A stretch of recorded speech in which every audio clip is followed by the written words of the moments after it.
Welcome to Engaging ESG, where we consider, challenge, and celebrate the evolving world of environmental, social, and governance communications, all in an increasingly complex landscape. I'm Jennifer Owens, marketing executive and consultant. And I'm Katie Callens, Global Head of Sustainability at Adobe. For Season 4, we're once again talking with climate leaders who are shaping the present and future of sustainability messaging. From connecting with stakeholders to crafting compelling impact stories, we're uncovering the strategies that worked and learning from those that didn't. Whether you're a seasoned pro or new to the field, you'll find practical tips and insights in every episode.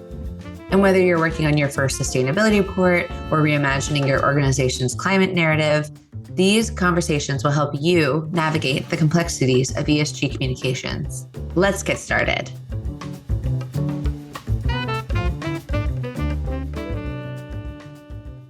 Katie, hello. I am very jazzed to be back on the mics with you talking all things ESG. How are you doing? What's up? What's happening? I'm good. Yeah, it's Friday. It's a sunny Friday here in San Francisco, and I'm gearing up to go to Paris for Thanksgiving. So that's right. Yeah, getting very excited about that, and decided to eat some local cheese. Support the local dairy. Oh, I mean, you're really sacrificing for the greater good, and I appreciate that. That's really nice. So, how are you doing? I'm doing good. I'm moments away from flying to Chicago, pretending that I'm 20 back in my college town, seeing college friends, going to bands, sleeping on couches. We'll see how long that lasts. I'm thinking about 2 days tops, and then I'll be like, oh my God, get me home. Nice to dip back into that world a little bit. Oh, for sure. I think it might be time to welcome our guest. As much as we would love to talk about our holiday travel plans, would you like to do the honors? Yes, I would love to. Today, we are thrilled to welcome Marina Psaros, a climate and sustainability planner, author, and advisor.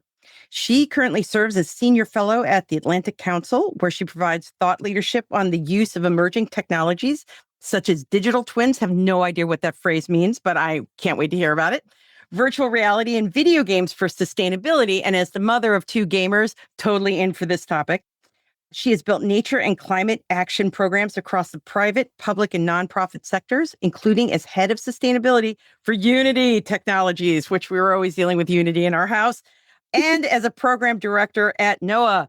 This is all about me, that my child participated in the science bowls for NOAA. So this is why Marina's here, is just to talk about me.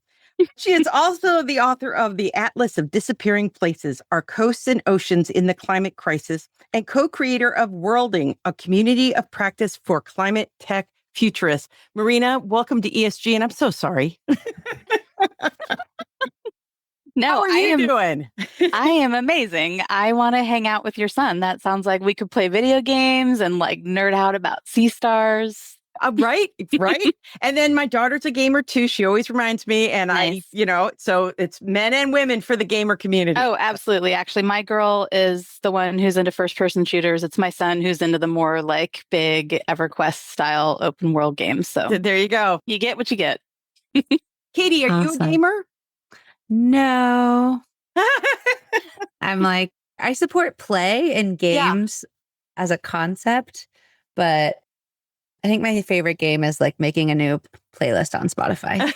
That's your tech. I like it. Yeah. I like it. Okay. But welcome, Marina. We're so happy to have you here at Engaging ESG. And in particular, I'm excited to talk about the book today. We obviously have an incredible career, but I thought we could kick us off with actually a quote that came from the beginning of your book. There's a statement that reads, "The direction our world is headed isn't healthy, and most of us don't know what we can do to change it." So you and Christina chose to create an atlas, not just as a scientific primer, but also as a way to spark diverse perspectives on risk, loss, hope.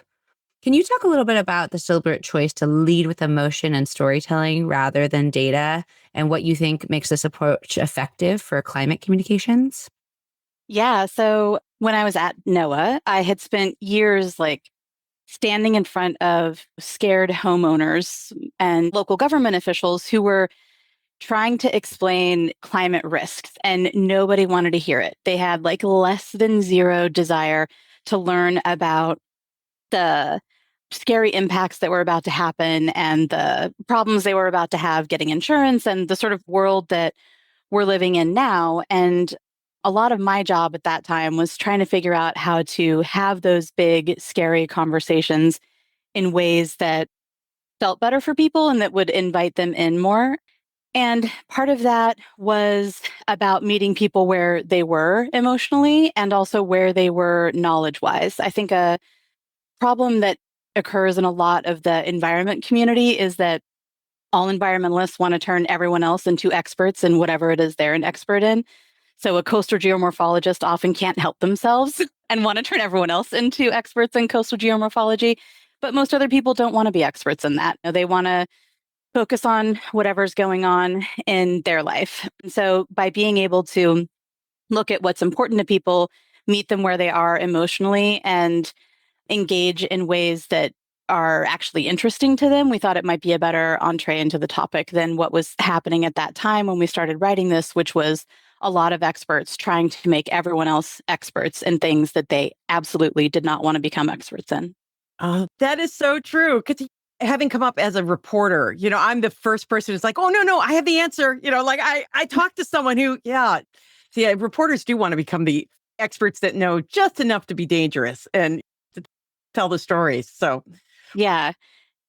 Yeah. I mean, so in the book, the atlas is built on like seaweed and it's like if the book itself gets wet, it's like it falls apart. So these are literally depictions of fragile ecosystems, which that is not lost on me. So how did you find working in that medium? Because that is not your typical book publishing medium that you'd be working on.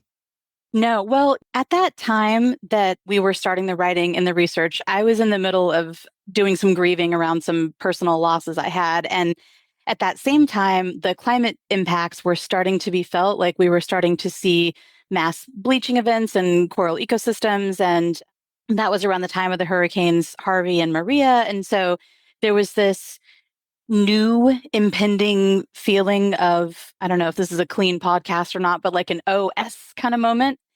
And the brilliance of her doing these on this like ephemeral medium was that it just reminded me of how transient all of this is and how fragile the world that we've built for ourselves can be. And so putting it on seaweed like that was just one of the many ways that we were trying to, approach people in a bunch of different ways and meet them where they were. Like I was the kid who grew up reading the Encyclopedia Britannical cover to cover. And what I loved about encyclopedias and atlases was how you could like dip into a topic from a bunch of different perspectives. Like maybe it was a map that got you, or a graphic, or a story. And this was how you entered a topic and got lost in that world. And so the idea of Christina being able to create these maps on that substance was just one more way that we were trying to be as like maximally inclusive as possible of people's different learning styles. Some people really want to be grabbed by art. Others want to see the facts first. And so the more ways that we had to engage people on this topic, the better. Yeah, I love that concept of interactivity and really like making it real. So is that then the hardcover and the softcover that you can interact with the seaweed if folks are like now excited to go pick up the book? Well, they won't be able to do that with the seaweed on those books. They'll have to go to Christina's. Yeah. Okay. So that was their art. And then you brought that into the book as a. Yes. And cool. So that art lives in installations and Christina's home, but we weren't able, that would have been wild if we had. That's what I was imagining. I was like, okay, now I see this like blue economy tie-in of like the seaweed farmers and the seaweed books and like the seaweed snacks. Yeah. Okay. We did actually do. Don't bring it in the hot tub, but. Or do if you're hungry and you just need a snack, Right. We did a bunch of work and a bunch of like live events that were really fun where we had people actually write on seaweed themselves. And so we kept some of that too. But my publisher would have been like, absolutely not. Do you have any idea what we know? So yeah, I can imagine the like shipment process of like, this is a book and it's seaweed to be an interesting pitch to a shipper. So that's an aside, but Really cool to hear more about that artwork for all of our climate art nerds. I know there's many that listen. But just circling back to another concept that you frame up in the book that we both found really interesting is your depiction of fossil fuels as an addiction. And I think thinking about references to recovery approaches, harm reduction, and the idea that self-deceit is inherent in addictive systems. This is really, we found such a departure from the usual corporate speak about sustainability, and want to know more about what made you choose this framing and how do you think it shifts the conversation away from blame and more towards wholeness and systemic healing.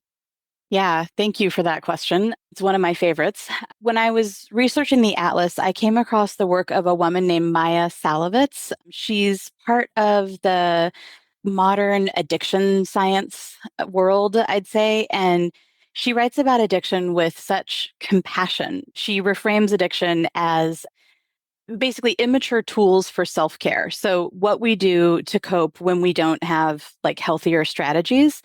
And so whether someone is abusing substances or they have like compulsive behaviors around gambling or porn or social media or whatever, it's all the same dopamine chase, the same distraction technique. And what really struck me when I was doing this research, because at first it was like a throw off comment about how we're all addicted to fossil fuels. And then I got like deep into this topic. And what really struck me is that addiction science now looks at systems. So the person who's struggling with substance or whatever their dopamine chase is not just an isolated individual making bad choices in a vacuum. They are navigating a world full of stressors, limited options, financial incentives to have them make decisions that might be poor for them as an individual. And these systems that either support recovery or, as I said, like kind of keep them stuck. And that's exactly where we are with fossil fuels.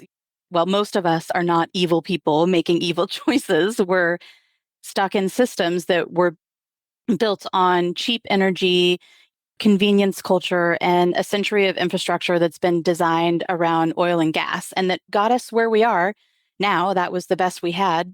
That's great. But we're in a different place now. And the self deceit that's inherent in addiction, like I can quit anytime, or it's not that bad, or everyone else is doing it too. That's exactly the conversation that we've been having around climate and fossil fuels for decades. So, this modern addiction science frame shifts us away from like blame and finger pointing of individuals to asking, okay, what does systemic recovery actually look like? What are the harm reduction steps that we can take right now while we work towards a bigger transformation? And that just feels more honest and more actionable than like yelling at people and blaming them. I mean, it's not like a perfect forever one-to-one metaphor, but I felt like it when I was thinking about it originally, I felt like it was just such a more healthy way to Right. think about the problems that we're having. And it makes me think of what Katie has always said, that there's all this onus in this world of the individual. It's because you're not recycling. It's because you're not, and that which ignores the systemic nature of what's happening. And that invites the systemic point of view into it. I like it. Yeah, That's an exactly. interesting approach to it. Well, is this the right time to talk about video games? Because you do get addicted to them. So Yeah, exactly. you recently did an article in Nature Climate Change where you were arguing that gaming communities can serve as third places for climate action. And so, as it phrased, we were trying to do things to fight misinformation on social media platforms in previous roles and the like. And so, I'd love this whole give us a sense of what third spaces are and what's happening in these gaming communities. Because I've got kids in Discord and watching streamers on Twitch and the like. Like, what are they seeing when it comes to climate, and what could they be seeing? Yeah. Well, so I love the idea of third spaces. My graduate degree is in urban planning. So I spend a lot of time thinking about how we use space. And this generation, your kids and mine, are seeing the digital world as a totally viable third space. So third spaces are where we find community outside of home or work. So your coffee shop or your church or your gym, or for me, it's my choir. And for 3 billion people who play games, one of those spaces, one of those third spaces is their gaming community. And so that's on Discord servers and Twitch streams and Reddit forums. And our research, the research that was in Nature Climate Change, found that gamers who have more friends who game are significantly more likely to take collaborative climate action, which to us says that gamers are not isolated individuals. It's not the idea that some people have in their head of, like some incel in their mom's basement, but these are network communities. And like I mentioned, 3 billion people play. So Completely agree. And I've had to come around to that, like worried that you playing by yourself. And because when you're the parent looking at the teenager playing, you aren't seeing that network effect and you're in it. So yes, I hear you. It's funny because I actually came to Unity because I wanted to, like, I had worked for NOAA and most of my work had been using technology for different kinds of like environmental work and decision support tools and all this kind of stuff. And so I came to Unity because I was really interested in how that technology stack could be leveraged for climate action and sustainability. So through augmented reality, virtual reality, AI, machine learning, Unity's got a pretty exciting technology stack. And I was so excited about the kind of work that we could do. And for me, gaming, I was a gamer, but it wasn't a giant part of my identity. And I would tell my kids once I got there, I was like, all right, you guys, you can play any game you want, but you have to play it in front of your mom. And actually, it really popped a lot of my own anxiety bubbles around this because there's a lot of content that I don't like and don't really want my kids or society at large consuming. But it was also, there are anti-gore settings and anti-yuck settings on various games. And it also gave me an opportunity to talk to my kids about what they are consuming. And I feel this is completely not related to this podcast, but I do feel like we have given up a lot of our like parenting on screens to a lot of the platforms that are out there instead of kind of like getting in there and seeing what our kids are consuming and what sort of cultures they're in. And so for me, it really helped me. So that was a total aside. And so what I discovered there was that the conversations around climate are already happening like on a lot of these spaces, just not with the professional climate communications and sustainability community. Like weighing in to define how the conversation's happening. Yeah. Yeah, exactly. Yeah. Which, of course, kids are like, great, mom, I didn't want you in there anyway. So one of my favorite examples is Mr. Beast, the influencer. He partnered with Mark Rober and they wanted to do a project called Team Trees, maybe. And so they wanted to get, I think it was $20 million to plant a bunch of trees type of thing. And so he reached out to his community and got that money within a month, just raised it like small amounts from folks within his community. And I look at a lot of like environmental nonprofits who look at that and think, wow, you did in a month what we can't do in a full year. So like people are out there and they want to be engaged and they want to be activated and they want to do things that feel genuine to them and that they care about. So I feel like it's a moment where everyone in the climate sustainability and nature world can kind of look and learn to see how to do more genuine engagement.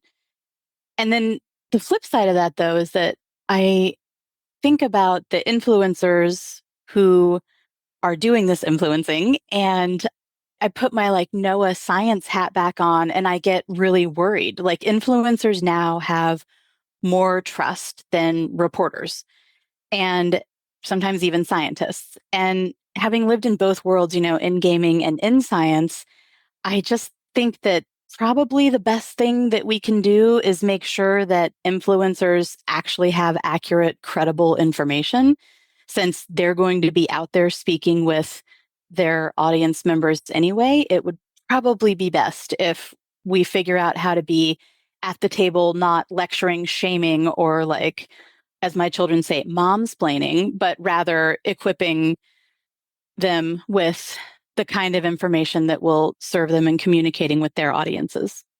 Yeah, no, that's incredible perspective. As someone who does not consider themselves a gamer, I appreciate you breaking it down in terms of the benefits and opportunities, especially to reach a multi-generational audience, as both of you have with your children. So one more note in the article that we wanted to touch upon is in the article, you described two very different ways of approaching different games. So the example you give is Pokemon Go, which I have many friends who are very excited about Pokemon Go. So it's a vibe. And so Niantic Labs organized more than 500 Earth Day events with community ambassadors, which we love. We love Earth Week, Earth Day everywhere, as Jen and I have led in the past. And then there's this game called Subway Surfers that starts conversation around plant-based eating through in-game content and social media campaigns. Both of these are pretty new to me. And so I would love to chat a little bit more about kind of this piece around authenticity, how you reach folks who have chosen to come to the game, not necessarily for climate engagement or climate communications. And how do you counsel brands or organizations when they're trying to find their own authentic entry point, and also finding that balance around climate messaging and gaming to feel natural versus performative? Yeah, I would say that, first of all, authenticity means using your existing relationship with your audience. Like Pokemon Go, their authentic entry point was there because they use what was already working in their community. Niantic already has community ambassadors, which is like local people who are players who organize meetups and events. And so doing that, and like normally what'll happen is there'll be an in-game activation or an in-game raid. I think I'm outing myself as someone who plays Pokemon Go by saying that word, but there's a lot of in-game action. The game is all about also getting you out into the real world. So people are already gathering, and being able to then say, all right, we're going to do this raid and do our normal fun stuff, and then, a cleanup or whatever is a way to get their members where they already are and have them do something in the real world that is fun and also connected to their in-game experience. And it's that stitching together of like your digital self and your real world self that younger generations are really good at. My kids care a lot about who their avatars are and about Is that the digital twin that Jen asked about earlier? No, actually digital twins are when but that a bit I guess okay. kind of. So there's twins, there's triplets, there's a lot of us out there as different forms is what I'm learning. Exactly. Yeah. And for my generation, I care less about my digital self, and I'm also less conversant in it. But younger generations, they really seamlessly go between online and real world spaces. And that is just the way it is for them.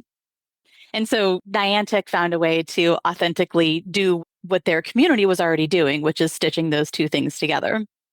And then you asked about performative versus natural. Oh my gosh, this is so. I feel like we're all just reeling from the same question in sustainability for all brands over the past couple of years, right? As we move away from the marketing department doing an excellent job of saying what a company was doing that was maybe not exactly tied to their operations or not precisely as deep as they should have been doing their sustainability work. Now we're trying to get to a more authentic place in general. And so when I work with organizations, my probably top three questions are, first, does this connect to what your community or consumers, if you're thinking of them that way, like what your community already cares about or does together? Second, is it something that you can actually sustain, or is this going to be a one-off PR stunt? And if it's going to be the latter, then be extremely clear about that to everyone involved. There's nothing wrong with doing something fun, as long as everyone knows it's just something fun. And then third, are you actually engaging with your community, or are you just talking at them and trying to get them posed for a good picture, more or less? And for Pokemon Go, all three answers were yes. The game is literally about going outside.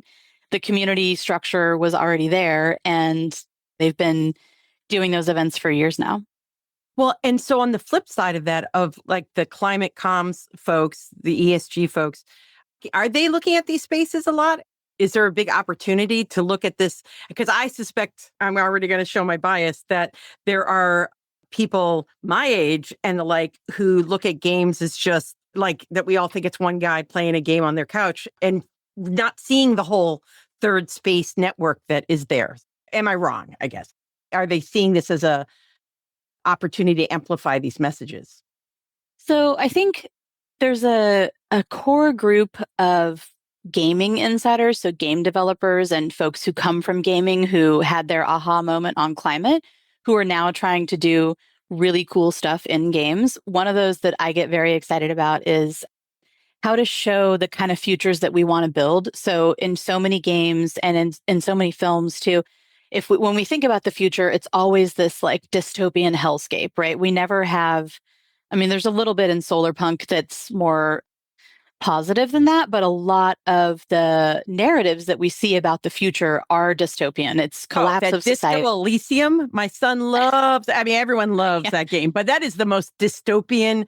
And he desperately pleaded for my husband and myself to play, and we did because we want to bond. You know, when Yes. someone comes to you and says, "I'm really interested in this," you try. Oh my! Don't tell him, but I hate that game. It's so dystopian. I know. I don't know how we got into this space. Maybe it's part of our like negativity bias as humans or something.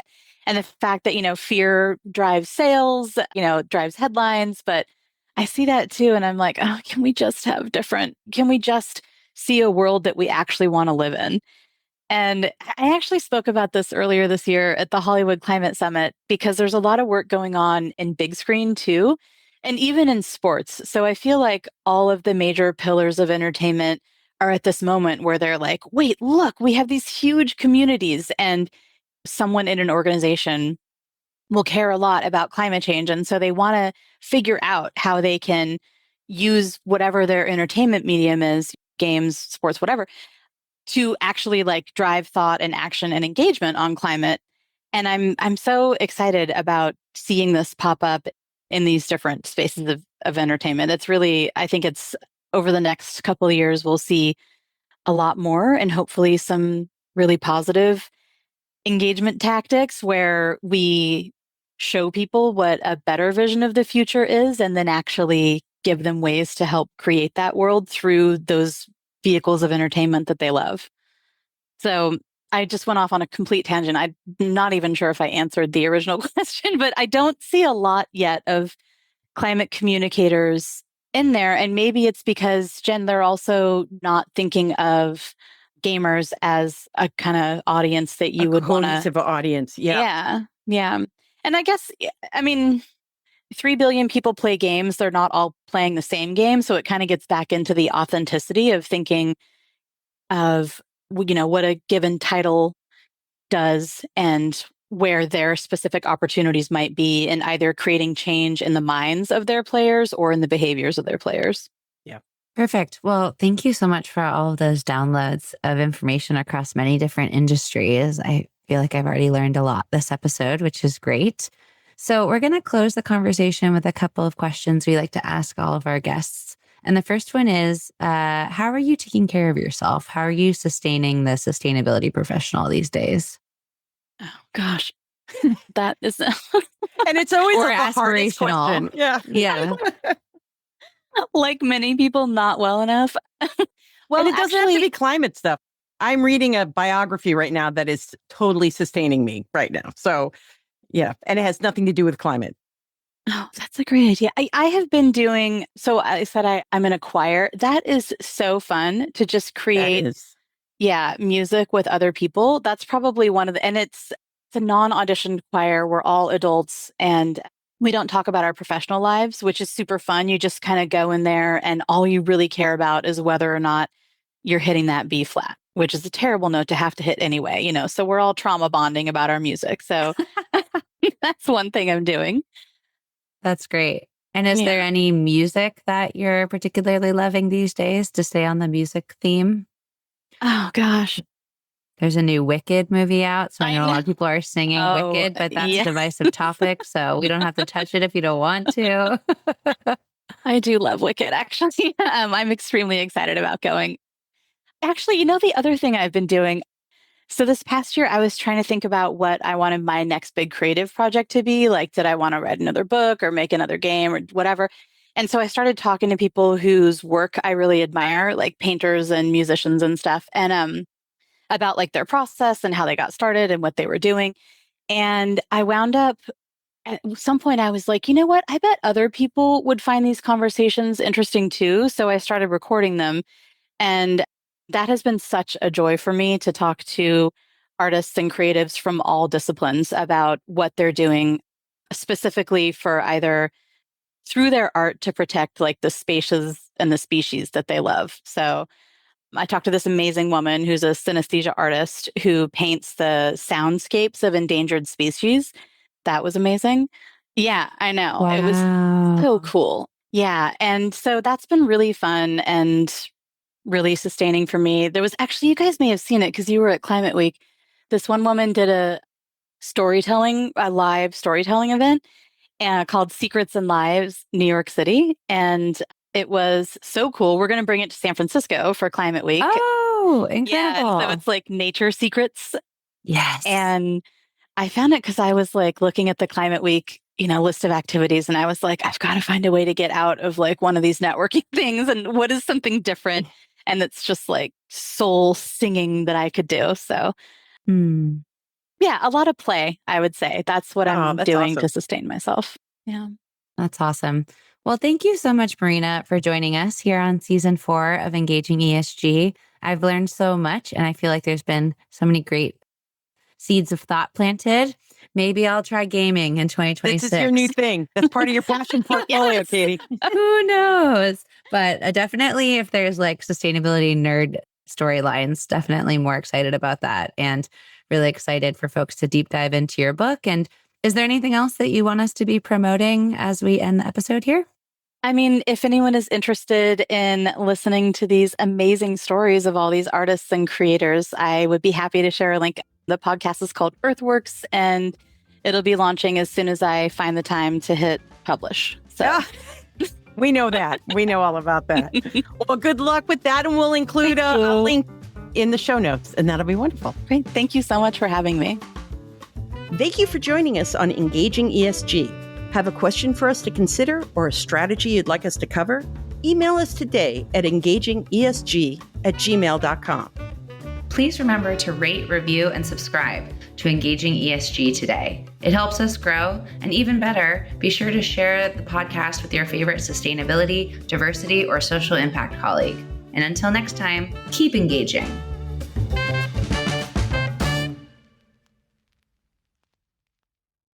This podcast is part of the Sound Advice FM network. Sound Advice FM, women's voices amplified.